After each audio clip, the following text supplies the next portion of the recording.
The pensioners say they are being made to pay for the country's overseas debts and economic problems. In a motion passed at the budget rally, they called on the government to reconsider funding cuts to all social welfare benefits. While grateful that funding to HACS, the Home and Community Care Service, has been renewed, the association says many of its members will be hit hard. It means that those people that are living below poverty level will be forced down even further below. And to lose only $1 is a hardship to them, let alone $200 in the course of a year. Do you think the government accused the government of breaking specific election promises in the budget? The government promised that they would decrease the time lag between the CPI increases and the CPI increase figure announcement, and instead of doing pension increase to 1 month, instead of doing this, they've increased it by an extra 6 weeks. In a time, though, when the whole of Australia is being called upon to tighten its belt, are you saying that pensioners should be exempt? No, not by any means. We think that more sacrifices could be made by those people who can afford them, but the pensioners also should make sacrifices. Meanwhile, a protest was also staged this afternoon against the closure of the Newcastle Immigration Office. The office handles 30,000 across-the-counter inquiries each year, processes re-entry visas, passport declarations and citizenship inquiries. The federal member for Newcastle, Alan Morris, says he'll fight to keep the office open. I think I'll be prepared to fight it for a very long time if we don't win in the short term. As far as I'm concerned, it is not part of the budget. The budget required the department to reduce its expenditure. It doesn't say where. And I think in this case, this is a case where equity with restraint isn't being applied. Equity would mean that all officers of the department were reduced rather than some being cut out.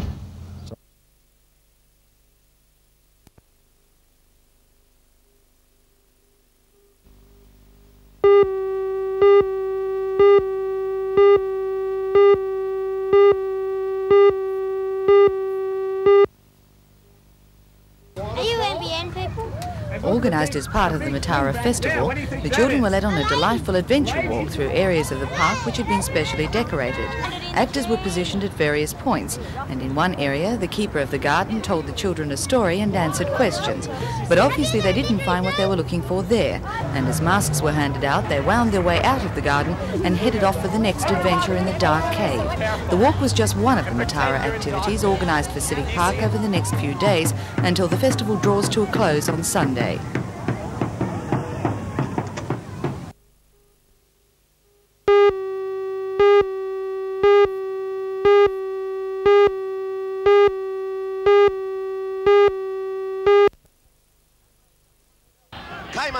South scored first with a good try to fullback and captain Daryl Morris, and held a territorial advantage for most of the first half. And they had received all 7 penalties during that period. But for all that, the Goannas led 8-6 at the break. South, with the breeze, went to an 18-8 lead before Cessnock came back and narrowed the margin to just 4 points at one stage. A late try saw the Red and Whites of South Newcastle move 10 points in front and to victory. Cessnock officials were annoyed after the game, claiming that bad refereeing had cost them the match. There were also threats that the club would not play in the Newcastle competition next year.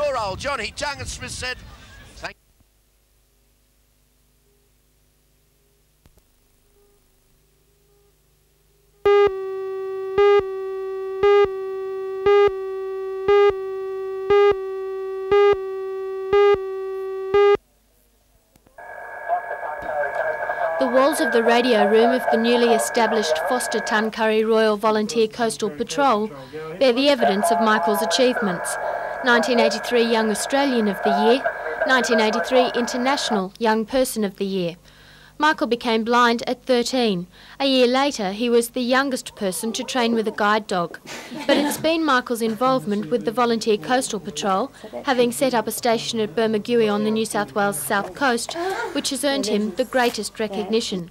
On Saturday, an opening ceremony will be held at the Foster Memorial Services Club. For Michael, it will mean the beginning of a job that involves monitoring the radio for 15 hours a day, 7 days a week, a job for which he receives no pay. In setting up and running the station, his family has paid out several thousands of dollars. What they need now is sponsorship. Blindness, Michael says, is often overcome with a few simple tricks. In different sections of the dial, we've got a blob of glue actually on top of the radio and also on the dial selector, and we line the two blobs of glue up, and we know what channel we're on. The new Coastal Patrol will coordinate with the police launch Foster and a volunteer rescue catamaran in the area called Double D. Michael often takes calls from as far away as Cairns and across to Western Australia. In the 3 years he manned the Bermagui operation, he led over 480 rescues.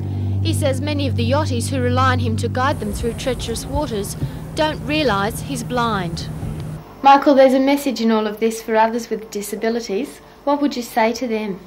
Well, to get out and try something that they've wanted to do for their life, a hobby, job or something, and take as it comes, because when we first got involved in the radios we had quite a lot of problems when we first started doing it, how to work out the channels on the radios and that, and it's a matter of sitting down, and normally the easiest way to come over it is the simplest, and quite often it works.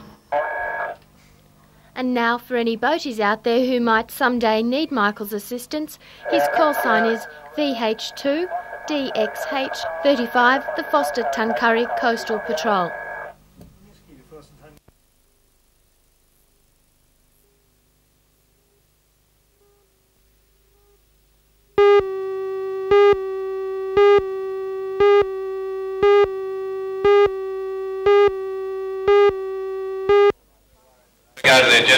Around 500 university students passed resolutions condemning the introduction of the new tertiary fees. The first said the introduction was a treacherous act, displayed irresponsible disregard for the future of the country.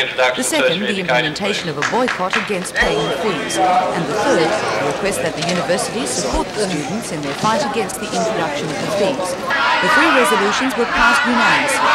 Then, in scenes reminiscent of the 70s, the students marched on the Vice-Chancellor's office to present him with their demands. We're achieving an awareness within the student population of the extent of the problem. We're hoping to achieve an increase in awareness on the public's behalf of the magnitude of the problems that this is going to create. It's not going to be a short fight. It's going to take us a while, but I think we'll beat this thing. In Wheeler Place, pensioners demonstrated against the Newcastle City Administration's alleged failure to enforce the Noise Control Act. The pensioners say they have to put up with an unacceptable amount of noise from noisy neighbours, 24-hour service stations, bus terminals and live entertainment in suburban hotels. And they say that they can't turn to the administration for help. We had a number of complaints about different noise problems involving different circumstances, and we thought that we'd been fobbed off long enough and it was time to take a stand and try and put a bit of pressure on leading up to the council elections to get some concessions, to get some promises that we will get the Noise Regulation Act enforced in Newcastle, seeing that it is only one of 2 councils in New South Wales that does not enforce the Noise Pollution Act. A spokesman for the administration says it's handling the complaints adequately and it's monitoring noise levels at the bus terminal in King Street. He says the administration is reviewing the situation.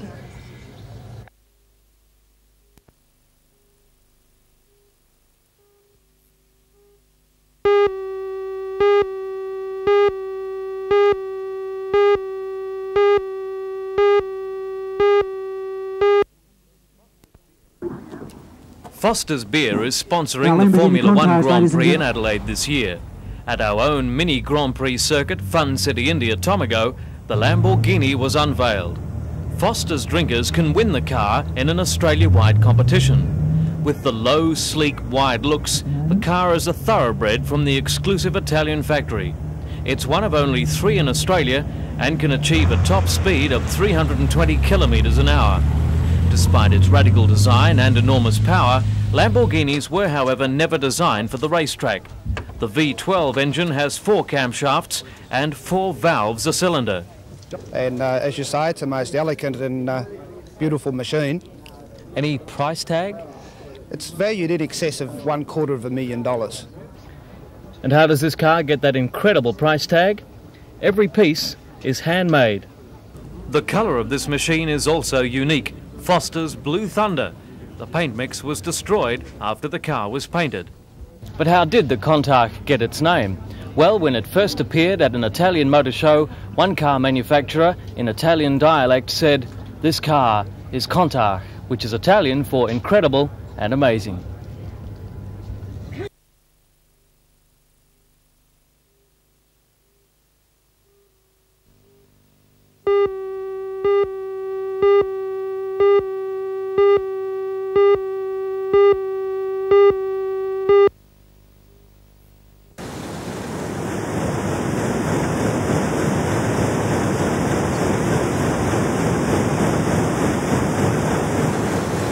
The spectre of the IAC recommendation looms large over the textile industry. Mills like National Textiles here at Rutherford have been a major contributor to rural employment. And if tariffs on imported clothing, footwear and textile goods are drastically reduced, jobs will be lost. Well, if the preferred option goes through, basically what it means for National Textiles, and I believe textile industry and the clothing industry throughout Australia, is there will be massive job losses. The IAC talked about 20,000 people will be put out of work. The employers and the unions, as a coincidence, estimate that figure will be between 50 and 60,000 in the first instance.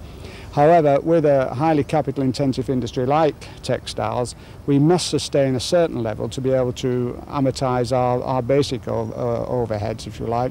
And I would say to you this, that if that option goes through, we would see a job loss from National of about 1,000 people before the end of 1994. It's a fear shared by the unions. They claim the industry is restructuring to become more efficient and competitive. President of the Australian Textile Workers Union, John Ruffley, says more than $560 million has been spent on upgrading technology and equipment in the industry, and the tariffs need to be maintained to offset those costs. And we have assurances from the employers that when this machinery is available, that machinery will be implemented. But we need to maintain reasonable levels of protection for the justification of that outlay in many millions of more dollars. And so what are the advantages if the IAC recommendation is adopted? And there are job losses in the textiles industry, particularly in rural areas. Well, the IAC reckons this way, that if they can cut import tariffs from, in some cases, 130% to 50%, it'll make for a more efficient and more competitive textiles industry. And they say that if there are job losses, they'll occur over a 10-year period. The IAC says that's plenty of time for companies like National Textiles to gear their operations accordingly. Enter the Prime Minister's Country Task Force, a group of federal politicians drawn together earlier this year, whose job it is to listen, assess and report directly to the Prime Minister on issues affecting country people. They brought to the Hunter a particular knowledge of the textiles industry, having just completed a visit to the mills in central Victoria.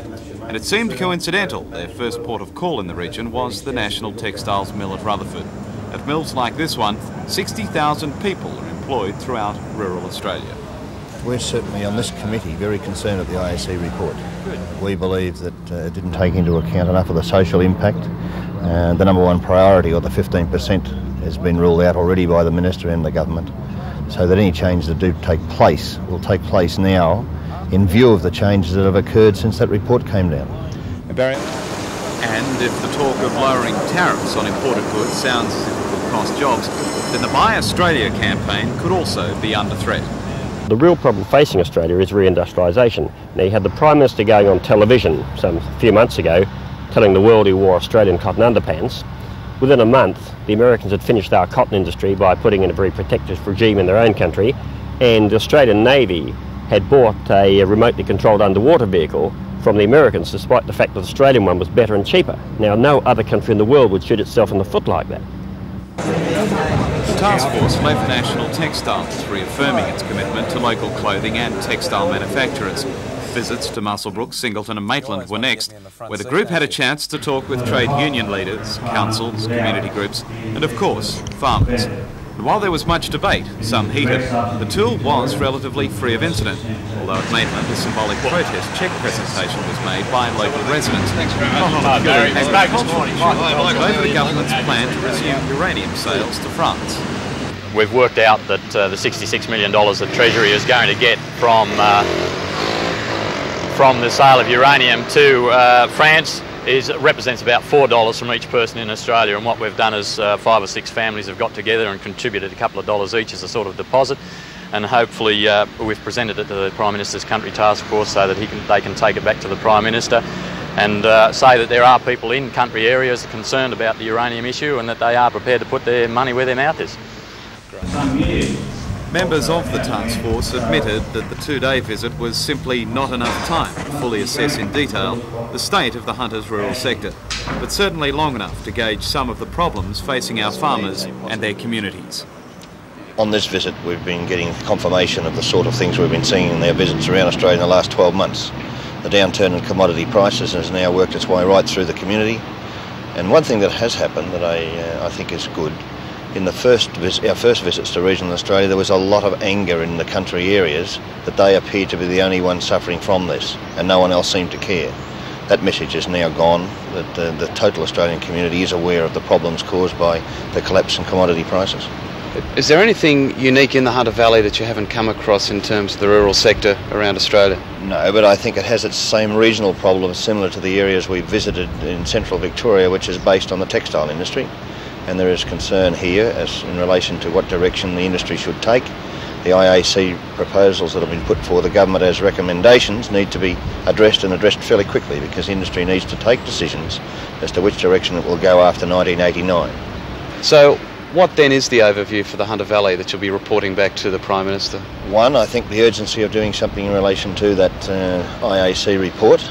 Two, I think there are structural changes taking place here which are putting enormous pressures on the infrastructure of the total area. We've got the mining resources boom that didn't occur, the debts that some of the local government areas have developed because of that. It's a general structure that has occurred in other regional areas of Australia, mainly sourced back to the fact that we were gearing ourselves to a resources boom which never occurred, and at the same time we allowed our manufacturing industries to run down with an overvalued dollar. Now, the measures that have been put in place policy-wise in the last 18 months should have been put in place 5 or 6 years ago, and we would not have today's problems. So, as an overview, how can the Hunter Valley and its rural sector help the fight back in the rural economy? Well, it needs to continue the development of import replacement industries, and from our discussions with the union movement, that is taking place, and there are very good signs of this occurring. And that's a major method that we have to use. We have to stop importing a lot of the equipment, a lot of the material that's coming into this country, and start making it ourselves. But we can't turn that around overnight. We hope that it'll be working much quicker and much faster, say in 12 months' time than it is today. But it's important for the Hunter Valley. And your personal view of the rural sector in the Hunter Valley? Well, the Hunter Valley is of some concern because I believe that one of the major industries here is the dairy industry. It's regulated here and very regulatedly structured under a quota system, completely different to Victoria, where movement in the industry is much freer because of its much more free market approach. And I do have some concerns as to whether, as costs come upon that industry, as to whether it'll be able to adjust quickly enough to those costs under the structure that it does have. The task force will now press on with its brief outside Australia's metropolitan areas. Barry Cunningham believes there is a continuing role for its work. We certainly have. I think we've had some very positive results as far as the government is concerned. I think we were very instrumental in smoothing out some of the problems in the taxation area in particular, and I think we have proved that it is well worthwhile. Can you see a role for the task force in the years to come? Well, certainly. I think we will continue because as reports are brought down before the Parliament, we need to have parliamentarians from all over Australia having a look at the impacts of those reports, and it makes it much more beneficial to the government and to the public and how they're implemented. The task force will now prepare a report for the Prime Minister and Cabinet, and if it's achieved nothing else, it's at least given members of the rural community here in the Hunter Valley a chance to share their views on their future.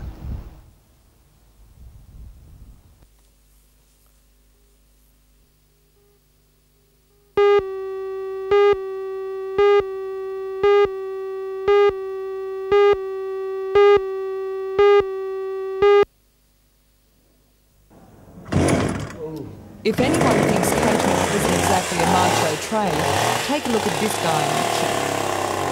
His name is Kenji Ogawa, a chef who has turned his hand and his cutting implements to creating sculptures in ice. Kenji has been sculpting in ice for over 10 years, and today he was at the Cardiff District Workers Club to give a demonstration of the dyeing art to a group of caterers. He says many caterers miss the significance of the presentation of fine food. The Japanese, the cooking, the part of cooking always first looks like. So always we must have some special decorations. The 135-kilogram block of ice took just 50 minutes to transform into this beautiful angelfish. The sculpture only lasts for 5 hours, but Kenji says he isn't disappointed to see his masterpiece melt away. For example, the ice carving, if on the table display and with spotlight and the start melt, I mean, if set up and after 1 hour become real beautiful shape coming up. So, very happy. That's fine, thank you. I'm going to carry on.